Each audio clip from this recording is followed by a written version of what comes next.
Dr Landing Biais, président du mouvement panafricain des leaders, MPL, s'exprime sur plusieurs questions liées à la jeunesse africaine, la migration, la libre circulation des personnes et des biens, les coups d'État en Afrique, et le rôle de la jeunesse dans la consolidation de la paix et le développement du continent. Voici un résumé des points clés de l'entretien.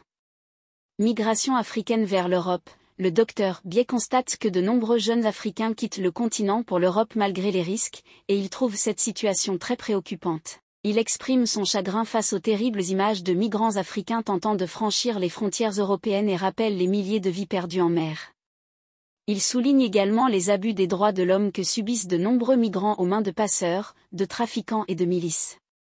Coopération Europe-Afrique. Le Dr Biais estime que les coopérations migratoires entre l'Europe et l'Afrique n'ont pas donné des résultats satisfaisants.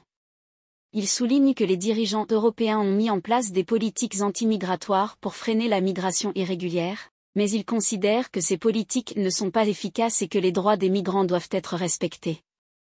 Migration interne en Afrique. Le Dr Biais souligne que la migration à l'intérieur du continent africain est plus importante que la migration vers l'Europe. Il estime que des mesures doivent être prises pour permettre aux jeunes de s'épanouir dans leur pays d'origine et contribuer au développement local. Libre circulation. Il reconnaît que la libre circulation des personnes et des biens en Afrique, notamment au sein de la CEDEAO, est entravée par des obstacles tels que le terrorisme, les tracasseries aux frontières, et des problèmes structurels. Il appelle à un travail continu pour l'intégration sous-régionale.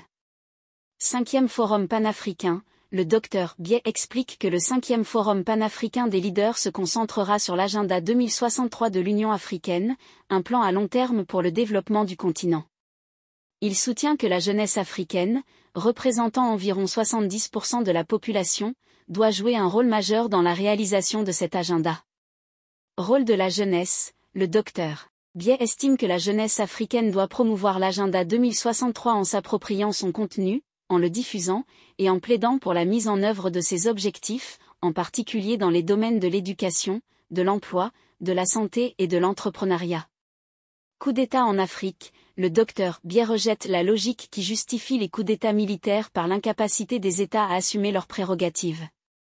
Il insiste sur le fait que les coups d'État ne sont pas une réponse valable à ces problèmes et que des solutions pacifiques et politiques doivent être privilégiées. Rôle de la jeunesse dans l'établissement de l'État de droit. Il considère que la jeunesse doit jouer un rôle essentiel dans la promotion de l'État de droit, en exigeant la responsabilité des institutions, la protection des droits de l'homme, la justice, la transparence et l'équité.